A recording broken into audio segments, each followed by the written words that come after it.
So hey everybody, welcome to this latest podcast on Alan Carroll's famous podcast Life, where we have famous people over that side of the screen. And today I'm delighted to have a gentleman on the podcast. His name is Robert Morrow. Hello, Robert. How are you? So Robert is, just a quick intro for Robert. Robert's got, a lot of facets, I would say, to his personality. That's why he's such an interesting guy to me. Never boring, always hustling and moving and thinking laterally outside the box on just lots of stuff. So a fascinating guy. Robert is his two principal activities, I'll say, are he is a real estate agent, but one with a twist, not your regular real estate agent. He brings a lot more of value, in my opinion, to the table than just your regular, ordinary whatever that means, real estate agent. And even more fascinating, Robert is an author, and he's written several books, and we're going to get into that.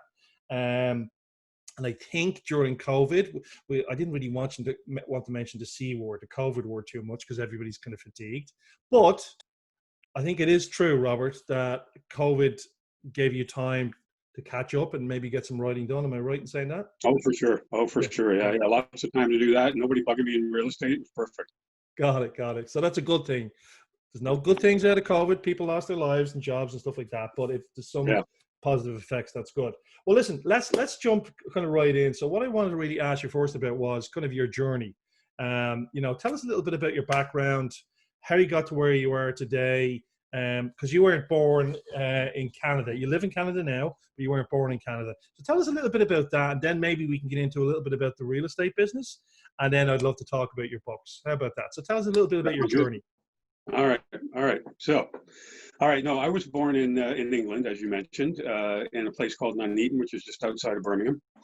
My dad was a semi-pro soccer player, and three of my uncles were pro soccer players. Wow. And as a matter of fact, as a sideline right at the beginning, I just found out that my great uncle, who just passed away, was Harry Gray. And I don't know if you know who that guy is, but he was the guy they called the Moscow Savior back when they had that plane issue, and the soccer team was there, and they raced on and rescued the people. Was that Munich or Moscow, or what was it? Munich. Sorry, oh, the Munich air disaster. Right. No way. No. The Man United. Yeah.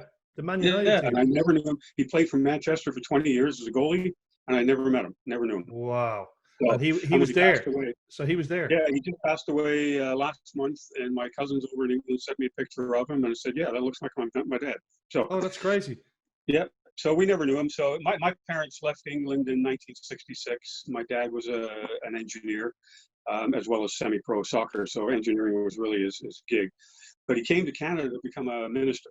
That was his whole thing. He didn't want to do it in England with the Church of England. So he came to Canada and became a minister here with the Pentecostal and the Baptist churches, gave up an entire career with engineering and became the pastor of a church.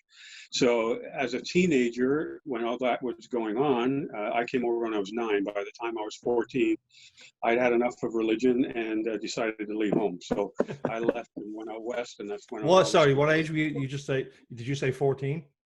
Yeah, 14. And then I was supposed to go for the summer to stay with relatives, and I just never came back until I was 19.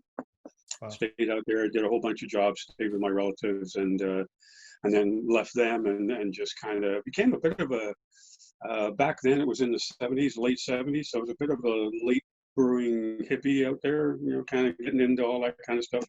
So by the time I came home, I was, 19 years old, figured I'd done it all, and was ready to get married. And I actually did get married, and I have 4 children with that wife.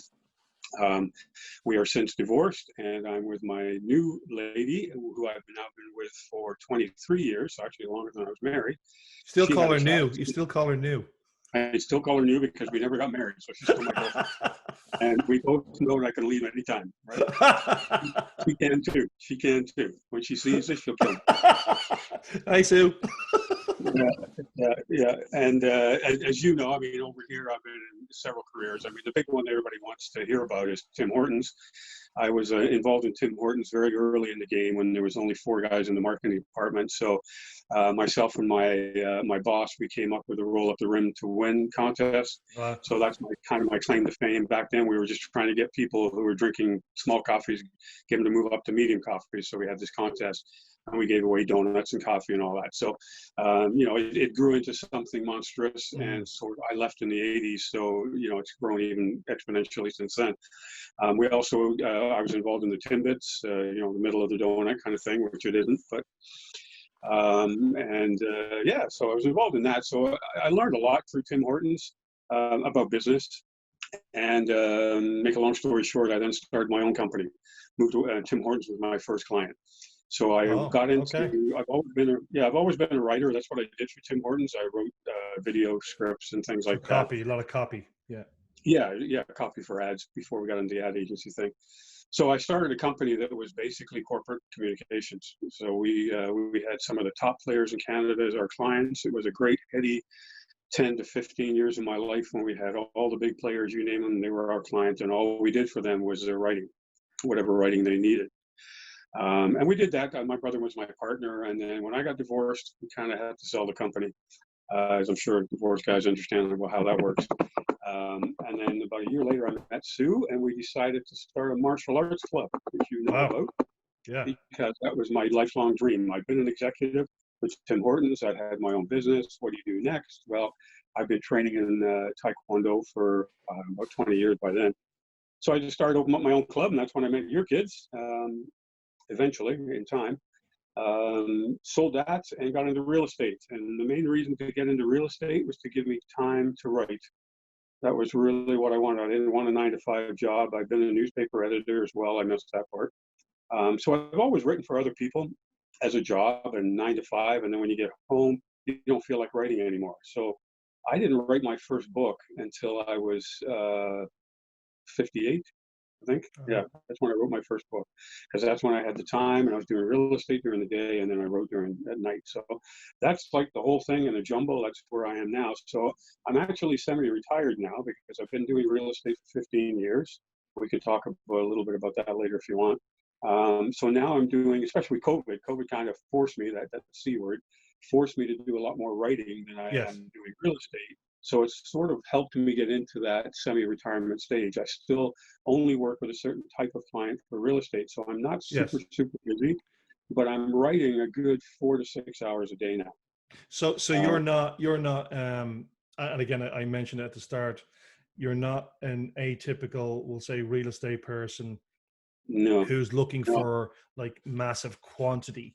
You're because I know you're choosy and you're picky, and you're more of a specialist, really. I would call you. You have your own niche. I was very lucky about halfway through my real estate career to meet up with a guy in Toronto. And what he does is he educates people, regular people like yourself and me, who want to invest in real estate specifically. So he trains them, he teaches them, he finds them, and then he shoots them down to me, because this is the area where we're buying all these investment properties. And I take them out and, we buy houses that we can turn into an investment property, usually a duplex. And we're doing that in Hamilton, Brantford, and now Cambridge, maybe even Niagara Falls. So I'm usually working with one person at a time. Yeah.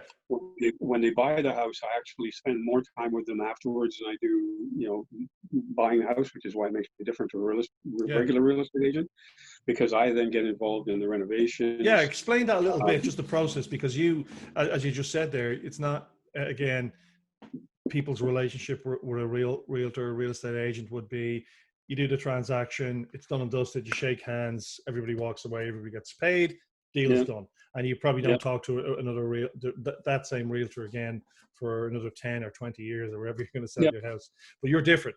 So you're part of your, the real estate part is only a piece of it, because what you're providing to these investment clients especially are a peace of mind to say, I'm here after the transaction to help navigate through the renovation.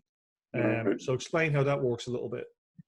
Well, they call it, a lot of your people online will have heard of it called the BRRRR, the BRRR. And what it really is buy, renovate, rent, and repeat. So that's basically what we do. And we're very specifically doing duplexes at the moment. So we're buying, say, a bungalow, and we're turning it into a legal duplex, 1 unit upstairs, 1 unit downstairs, not side by side, but doing it that way.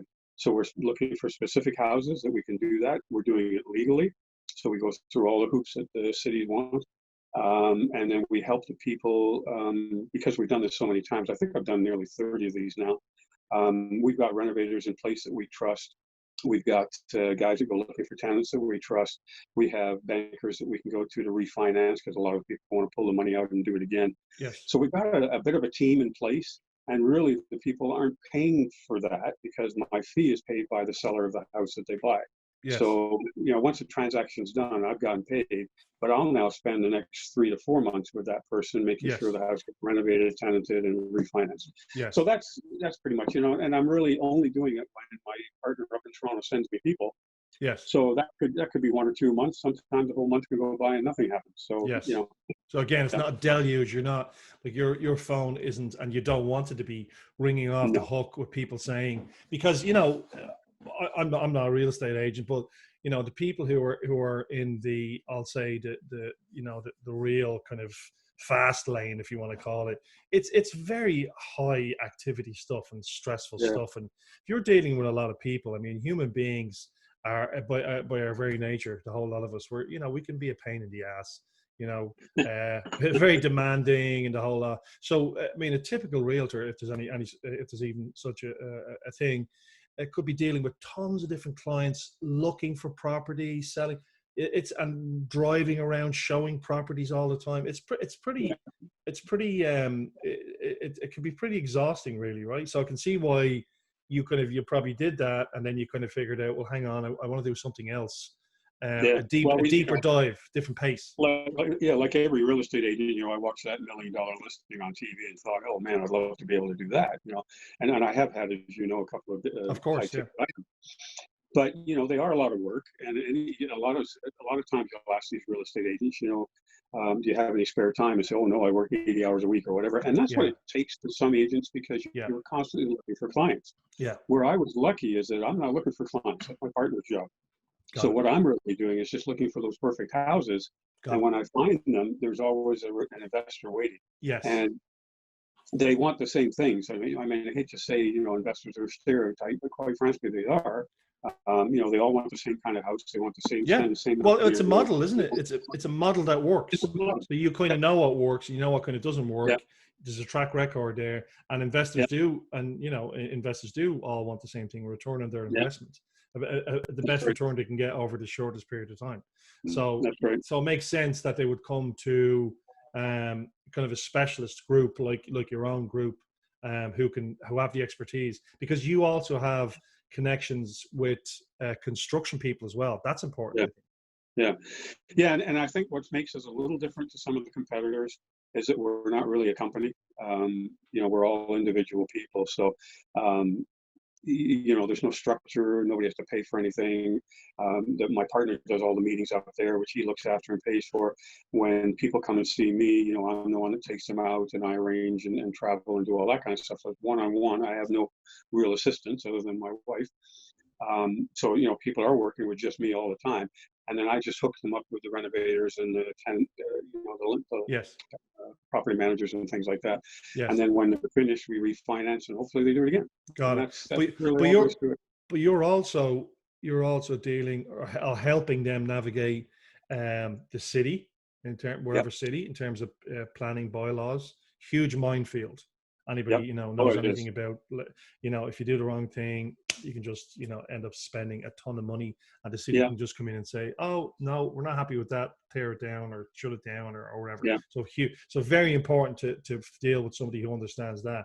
And then construction, and I have a theory myself, because with at the moment with the pandemic, one of the effects of it are that construction companies, inside and outdoor construction companies, because I've got experience marketing in that sector, is booming, because a lot of people have spent a lot more time in their houses, and in their backyards, and they're now saying, Yeah. you know, we need to spend money here. So I think it's even more important to know good construction people, because there's bad construction people, right? And I've seen that out there as well. When we first started this, I think we went through maybe 4 or 5 renovation guys before we found the 3 that we use all the time now. And, you know, for lots of different reasons, they just weren't working. So, you know, when somebody works with me, you know, they're cutting to the chase. And like you say, the city actually is very easy to work with, because we've done this 20 times. So they know who we are. Trust and experience, right? They know that we want to do a legal. We're not going to cut corners. Absolutely. And so they're happy. Which is great. Which is again is it's that value that it's, you know, it's unquantifiable by prospective clients, but it's all about doing it right, doing it again correctly, so that people are like, oh no, these guys know what they're doing. Because I couldn't imagine doing it yourself, or me as a consumer, or ever trying to do it. We've heard some horror stories, that's for sure. And I mean, the neat thing about the whole process is that the investor's not even paying for it. You know, like my service is holding their hand. They're not paying anything. It's nice. It is. Cool. So it's a nice system. Yeah, exactly. Yeah. So what's in it for you, from a client's perspective, is that you do a great job and you can do it again. Yeah. Well, most of my clients have, you know, 4 or 5. One of my clients has 8 of these. Yeah. So that's my shtick. You know, you do it once and I make the money for you, then you'll do it again. You'll be back again. Okay. So that's really kind of interesting, and very real estate is always topical. What I mean, I pick your brain now and kind of put you on the spot, and, you know, usual crystal ball gazing that realtors are asked to do, and again, from my perspective, the person on the street perspective, it seems to me that the market is, well, picked up, we'll call it. But I think it seems to me it's kind of spiking a bit because there was that delay. I see kind of prices rising because interest rates are low, but I'm not sure whether that's sustainable, because I see there's unemployment as well, and there's defaults, and there's going to be trouble down the second part of the year, for sure. Let's be realistic. What would your kind of feeling about the market be in general over the next year or two? Yeah, a lot of people ask me, and I think I can only base it on you know, past history, what's happened in the past, and of course my feelings in the market. The biggest problem we have right now is that there's not enough inventory. There aren't enough houses. People are now ready to come out of their little, you know, shelves, and they want to start buying again, investors specifically. But I can't find them a house, because nobody wants to sell. You know, sellers don't want anybody traipsing through their houses yet, so they're not putting the houses on the market. Got it. But when they do, we're going into bidding wars every time. Okay. I used to pride myself on the fact that I could win a bidding war every time, as long as the client worked with me. But now these houses are selling for such ridiculous prices that I have to tell my client, listen, you got to walk away. This is stupid. You don't have to pay this much. So you're being more selective. You're being much more selective now. Well, the numbers don't work. You know, like I mean, before. Yeah, of course. You know, we could pay maybe 10, 15,000 over a list price. It still makes sense when we refinance the house. But now it's like we're paying 50, 60,000. Okay, it doesn't make sense now. So, you know, I don't want the house. So we can't. Yeah. So because in your model, the numbers have to work. You have to be able to buy the price for X. You have to be able to put X, Y into it in terms of, you know, renovation, stuff like that, and then to flip it to realize the value of Z. Yeah, so and it has to be, those numbers have to work to refinance. Those have to work. Yeah. There's no emotion involved, and you know, in the future, I think I mean, CMHC said they thought the prices are going to go down. I don't see that. I think the prices are going to go up, and the bidding wars are actually helping create that, because now the market value of these houses is obscenely high. Got it. So high demand, low supply. Prices exactly. Up, right? So it forces them up, and even when the supply comes in, nobody's going to say, okay, we'll lower the price now. They're just going to keep the prices that high. Got it. Yeah. So we have to, you know, in our case, we have to make sure that the refinancing goes up along with the house. You know, and that's always slow, but it gets there eventually. Got it. So our banks always kind of reticent or conservative about, you know, applying what we'll call the market value to a house if someone's going to refinance. Do you have to talk to the bank and try and, you know, get that? It's not so much the bank as it is the appraisers that they hire. The appraisers are the ones that set the price. And, you know, between you and me, you know, hope there's no appraisers listening, but most of them aren't educated enough to do Well, those they're properly. appraisers, I suppose. That's Yeah, it's like an inspector, home inspector. They're not really qualified to do some of the stuff that they're asked to do often. And an appraiser is asked to, look at something that's never existed before and put a price mm, on it. And he can mm. only compare this new duplex that's legal to a single family home with an in-law suite. Which And is there's a not the big same. difference between the two Not the things. same. So Yeah, yeah. it There's more took, it value took, to this, right? There's more value yeah, to a duplex. well, because it's legal. There's no risk involved whatsoever. So for an investor, there's no risk, and there should be a value to that. So it took Hamilton about 2 years to catch on to that. So now, even though we're paying higher prices for a house in Hamilton, we're also refinancing them higher. So Got it. the numbers still work. Got it. The numbers Brantford's work. not quite there yet, so we're working on it. Okay. But that's the process. So I mean, COVID hasn't really, it stopped it in the sense that we couldn't finish any renovations. Yes. For about a month there, we couldn't do any work. But we were still doing appraisals. They were still appraising high during all of this. We were still renting out properties, believe it or not. Doing safety precautions and everything else, but we were still filling these properties. So not a whole lot changed for the investor. And I'm sort of telling people now, like, don't wait, because these prices are going to get higher and higher and higher. That's what it feels like. Yeah. If you're not afraid to go out and shop, then do it now, because although be prepared to pay high prices. That's all. Yeah, got it. So that's you've just encapsulated the real estate market in a nutshell. I'm joking, of course. Whoever can. It's this kind of strange, unwieldy beast that kind of has so many different factors influencing it. Well, so, the one thing I can add to all of this, when people probably ask you this, are people going to lose their houses? And is that going to create a lower the prices because there's so much on the market? And what I'm telling people is unfortunately, the type of people that are going to foreclose are the people in the low end type of jobs. They're the ones that aren't going to be able to afford this. The government's not, going to help them anymore. Yeah. So those are the kind of houses that foreclose. And unfortunately, they're not the kind of houses that I'm going after. Yeah. So, for an investor, it doesn't really affect us, because the houses I'm looking for in the 400 and 500 mark, 400,000. So those people aren't really going to foreclose. They got a few other options before, even if they're unemployed or whatever. They got other options. Yeah, absolutely. That's kind of interesting. Well, we'll see how it plays out. Well, let's jump into another sector of your life, which is kind of fascinating. This is the thing I think that kind of gets you up in the morning and you enjoy.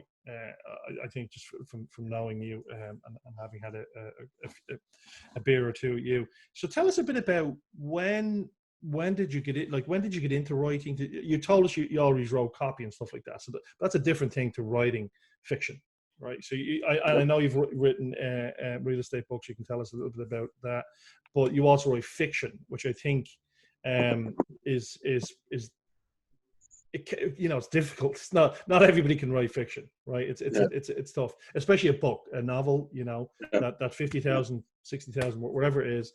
So how did you find yourself being what I would call an actual serious author, which means you actually publish books, not a wannabe like me, but you actually publish books, or you actually your books are physically out there. I have some of them. Tell us when did that happen? Well, it's a funny story, because as I said to you before, I've been writing all my life. So the actual act of writing, I don't find difficult. And in fact, I had a reputation for kind of being a creative writer, even in the business world. So creativity in writing has always been there. I couldn't write an annual report because it's too stodgy for me. But I was very successful in the newspaper business, writing stories about businesses and that, because I would just flower them up and make it. It was basically advertising copy. Yes. So that was always there. My father passed away in 2012, the preacher, and it kind of motivated me, because he was my inspiration. He was my editor, kind of thing. He would get the newspaper that I wrote and say, "Hey, you made a mistake here," that kind of a guy. So he was always watching my writing. And when he died, I felt sorry that I'd never written that book I always wanted to write, so it kind of motivated. So then, I'm scared to death. I started the fiction novel, the very first one. I started it then, so that would have been 2012. But it was slow. So 8 years ago. 8 years ago. Fiction is tough, so it was a slow go. And I learned everything I know now, I learned on that book. And we could go into some of the lessons that I've learned from that. But what I thought at the time was, I'm heavily into real estate. I was doing a lot of student houses back then. And a lot of people started asking the same questions. So to me, writing nonfiction is simply taking my brain and sticking it on paper. Got it. It's really, a lot of people could do this if they just could, discipline themselves to write every day. The knowledge is here. You're just putting it down. So my first book was a real estate book, and I wrote it in about 6 months. It was fairly easy to write because it was just all knowledge that I was just putting on paper. To me, it was like writing a long newspaper article. Yeah, got it. I totally understand. And then, I tried to market it like anybody else would with the publishers, but, that's a whole another video. Forget it. It can't be done. I decided, because of my background in marketing and everything else, that I was smarter just publish it myself. So I did. And in the process of doing that, I had to learn how to create covers, how to upload to, online stores, how to do all that stuff. The nitty gritty. So I learned it all in that first book. Yeah, learned it all in that first book. It actually sold pretty good and still does. Student housing is interesting to a lot of people. So even though I wrote it way back then, it still sells. It's still valid. The neat thing about writing online, for example, for a Kindle book, is that I can update it anytime I want. So that book is still relevant because now and again I go in and change a few things that aren't the same. So in some degree, I sell more of the online Kindle type of books than I do a paperback book. Because of that, I'm able to change at whim, and then automatically it's the updated version. A little tougher to do that with the paperbacks. Yeah. But I did have success with that, so I wrote 2 more real estate books. They are still doing really well.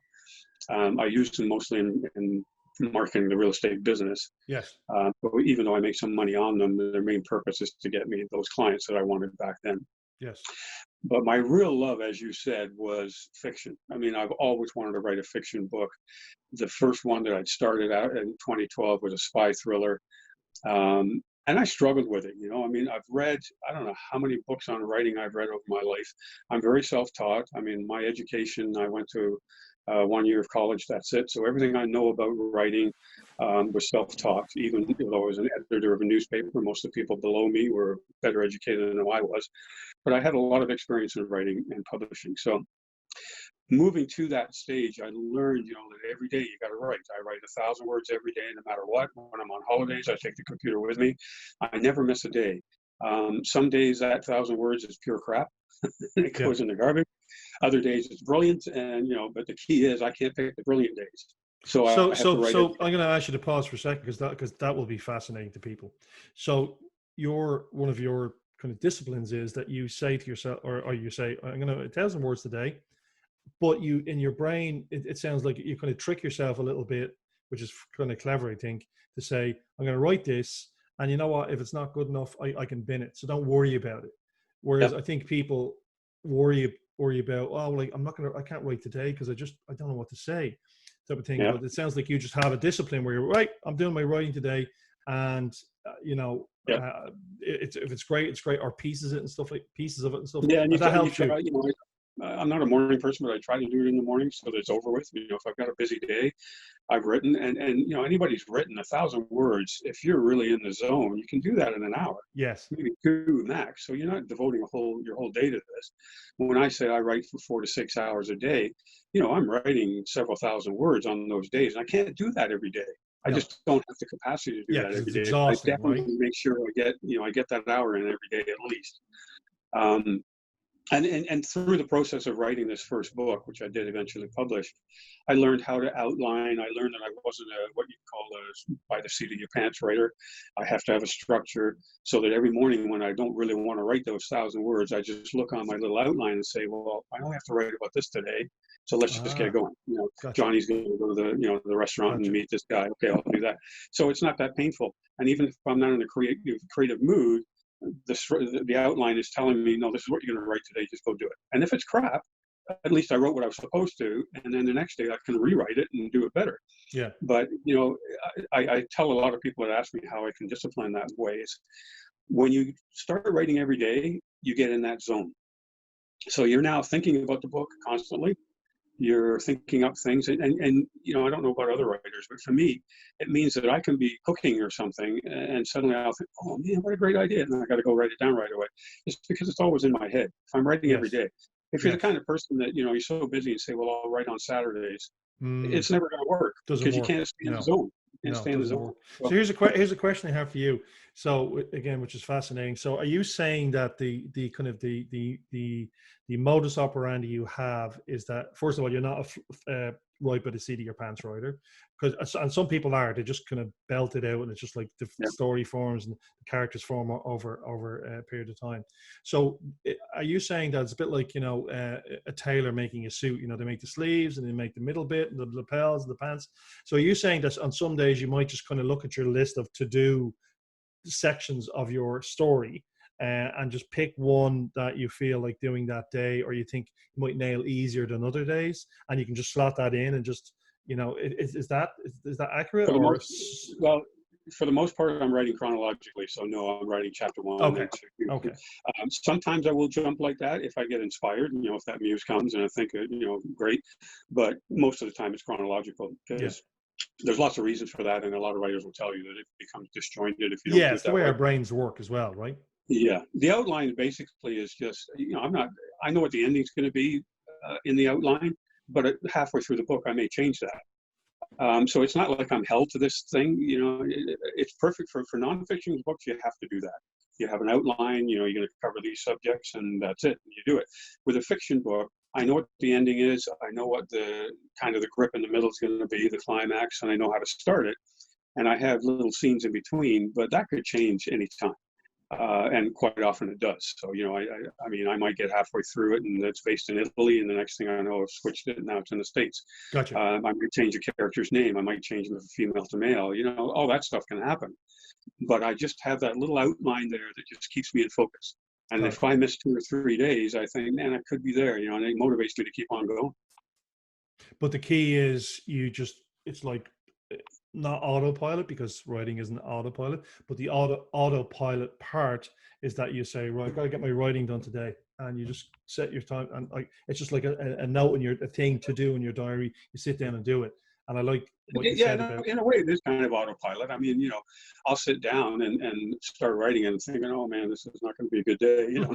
And then you get into it and you get motivated and you get yeah, excited. The story yeah, has to be exciting, otherwise I throw it away. yeah, So then maybe the first 2 paragraphs, I just go back and wipe them out, you know, because yeah, it's into it and now it's good stuff. definitely, yeah. And And you said, sometimes you've said this before to me, that it's basically, you know, sometimes you will write something that you're super happy with, and it just that motivates you, and then sometimes you write something that you're not particularly happy with. But I think the key you said is, don't get bogged down by the bad no. stuff. Just don't And worry about it. It's okay.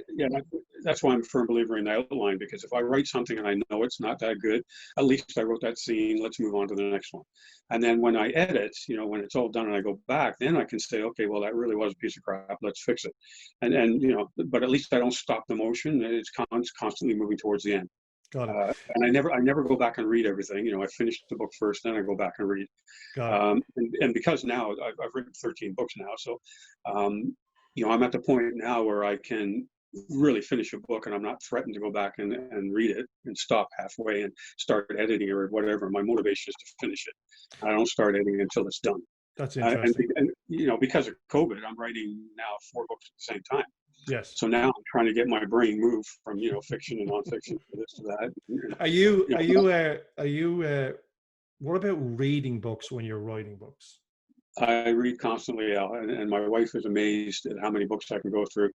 I read for about an hour in the morning while I'm having coffee. I read for an hour in bed and with my Kindle while she's sleeping right beside me. I read in the bathroom.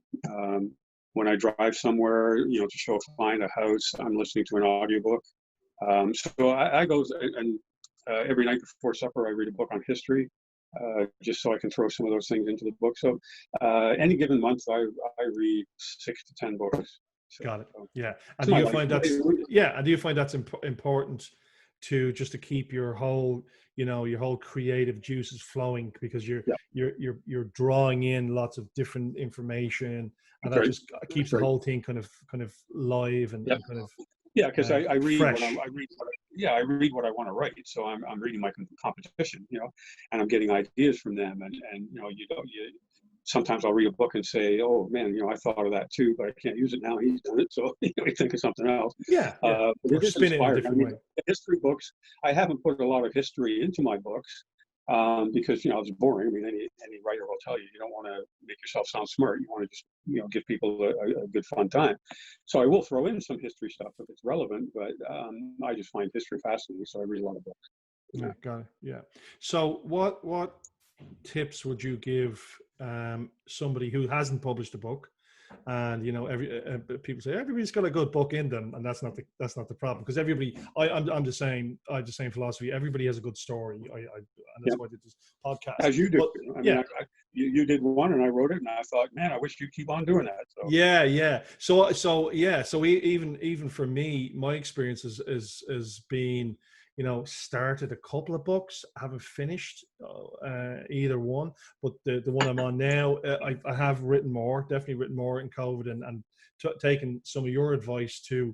I think that was a great piece of advice. You 6 months a year ago, you said, don't get caught up on the what you write day to day, because if you start ruminating too much and saying, oh, that was terrible, it drags you into a pit. Then you start, oh, I can't write. But you can write. You've written stuff, so it's fine. So just, you know, as I love what you say, just keep going every single day. And even if you write something that's not amazing, you don't worry. You just keep going, and you can come back to it. It's, you know, rewriting is rewriting, right? So, you know, the whole writing process is kind of fascinating, and I've the greatest respect for people who can get it done. But lots of people aspire to write a book or write short stories or whatever.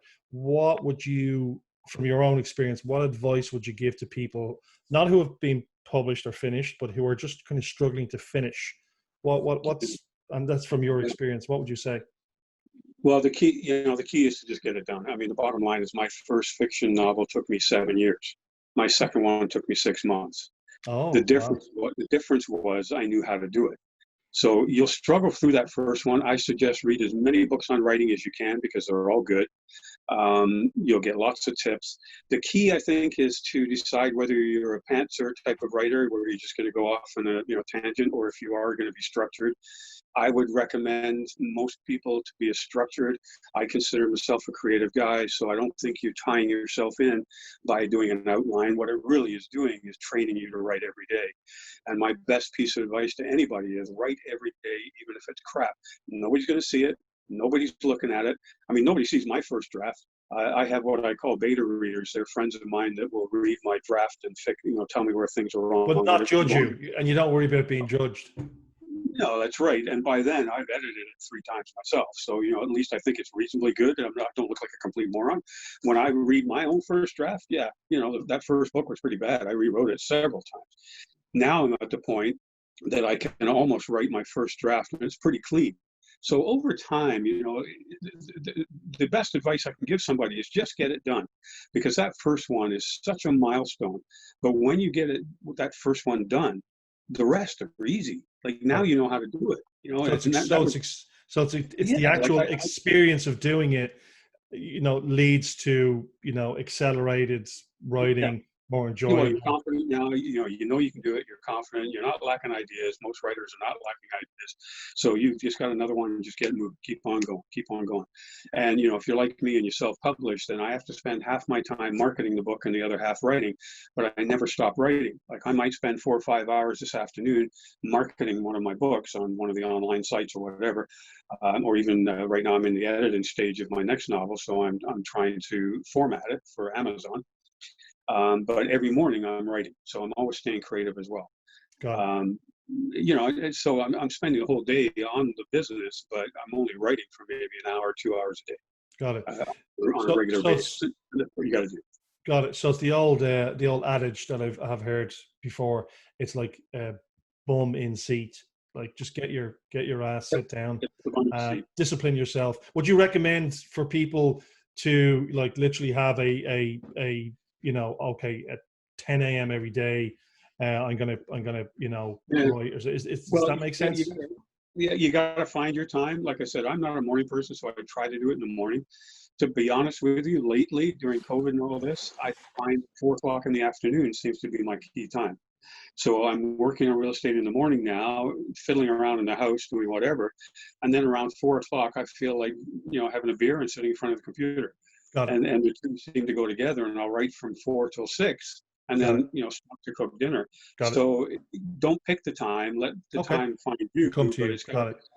Yeah, because sometimes I'd imagine picking a time can be a recipe for disaster, because like 11, I have to write, oh my God, I can't think of anything. That could be kind of self-defeating as well, like self-sabotage as well. And this is where that outline comes into play, because if I've heard of writer's block. I've never actually had it myself because of this outline. I never sit in front of a piece of white paper and say, well, what am I going to write today? I know what I'm going to write. It's right there. And I'll spend, when I first start thinking about a novel, I will spend upwards of a month creating that outline. Yeah. So that's when I'm sitting in the backyard skyballing. Sue thinks I'm on drugs. Well, maybe you're on drugs as well. Yeah, I'm really working out the outline. That's what I'm doing. I'm trying to figure out the whole book, in a month. That's what I'm doing. I haven't written it, but I got to know exactly what happened. So I think that's my best advice. I couldn't imagine writing a book without it. Okay. So here's kind of one of the last questions I'll ask you today is explain a little bit what I've seen you do. We're friends on Facebook, so I see what's going on. I see some of the stuff that's going on in your life. Explain what you do sometimes when you go away on your own. That's kind of fascinating. So explain what you do there, or what you've done in the past, where you've gone. I think like most writers, I'm a bit of a loner. I do love, I'm social. Obviously real estate's maybe that way, but really I'm quite comfortable in my own skin. So I decided about 8 years ago that I was going to take a motorcycle trip. I'm an avid motorcyclist, and I was going to go somewhere, rent a B&B, and stay there for a week and do nothing but write for 8-10 hours a day. And the first time I did it, my wife thought I was having an affair, so we had to deal with that. And then, then I got up to the B&B, and I'm sitting there, saying, oh, isn't this nice? Write for 8 hours? Are you kidding? So the first year was a challenge. But I did get a lot done, and it was on that first novel, which I wasn't really organized, so it was no wonder it was cloudy. But by the second year, I published that novel. I was working on the second one, and I got it down to a fine science. So now, every year, I take my motorbike, and everything I need for a week has to be on the motorbike. So that includes the computers, food, booze, whatever. That's just a kick to myself, so that I get to the B&B, and I never leave for 4 to 5 days. Just a quiet place, right? Just a quiet place. Yep. That's the key. Certainly not, high-end stuff like I would cabin in the woods. But yeah, it's like a fishing cabin. But I only stop to eat and maybe have a fire at night. And I've got myself disciplined now where I can write 8 to 10 hours a day when I'm up there. And usually it works out that it's at the end of the book, so I'm just finishing it. So I'm highly motivated to finish the book. And that's what's happening this year, actually. I'm one chapter away from the end of my latest novel, and I'm going to go on that trip probably in 3 weeks. And I hope it's finished by the end and come back and then, self-publish that one in the fall. Awesome. That's great. I think it's just a great, I've seen you doing it. So yeah. I don't think I could recommend it to everybody. No, it's not everybody's cup of tea. Yeah. So most people don't like it. I don't mind being alone. I'm alone the whole time up there. I don't see anybody. Yeah. I remember reading about Roald Dahl, and everyone has a different creative process, which is really interesting. He just had a shed. He just went out to his shed and put his blanket around, had a little heater, and he wrote with a pencil. He wrote with a pencil. He wrote all his books with a pencil, and he would just go out there to the shed, and that's what he did. And that was where he's on his own, and his wife would bring him cups of tea and biscuits. So I think, as my wife will tell you, and probably has told you, writers are eccentric. I try to be normal, but really I'm not. I try to be normal. Don't do it, Robert. Don't try to be normal. Normal is. I'm in my 60s. I've got long hair. I got the ponytail. You're rocking that ponytail. Well, hang on. I'm going to say he rocks a ponytail. I told you he was interesting, everybody. He rocks a ponytail. He likes to drive a soft top or a little convertible because he just likes to feel the wind in his hair. He has a motorcycle. I don't know what motorcycle you have right now. What is it? Is it a Harley? So Suzuki Boulevard. There you go. So I know nothing about motorcycles except they look very cool. So you do that, and you kind of like you definitely use whatever you can use to get into a zone, and I think that's really cool. Well, that's my daughter gave me the best compliment for my birthday just a couple of weeks ago. She said, "You're the biggest dreamer I know, Dad." Said, thank you. Thank you. You'll take that. That's not an insult. That's actually a compliment. Yeah. Well, listen, it's been great to talk to you today. I knew we'd wouldn't be a shortage of chatting. Can't wait for the next book, which Yeah, probably it's coming out.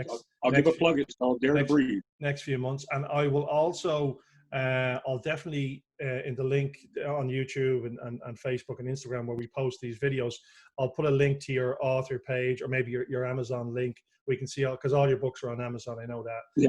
Like they got a Kindle for me for my birthday this year, or whatever. So I was able to Good. book I'd already bought from you, and I was able to put it on that. So that was cool. Yes, I'll put the link. I'll put the link in the comments, and I encourage anybody to check you out and follow you. And as I said before we just started, you're an interesting guy with interesting stories. So thanks very much for your time. Yeah, thank you, buddy. Appreciate it. Awesome. Take And care. we'll get together for that beer soon. Okay. Thank you. Thanks, Robert. Take care. See ya. Bye. Bye.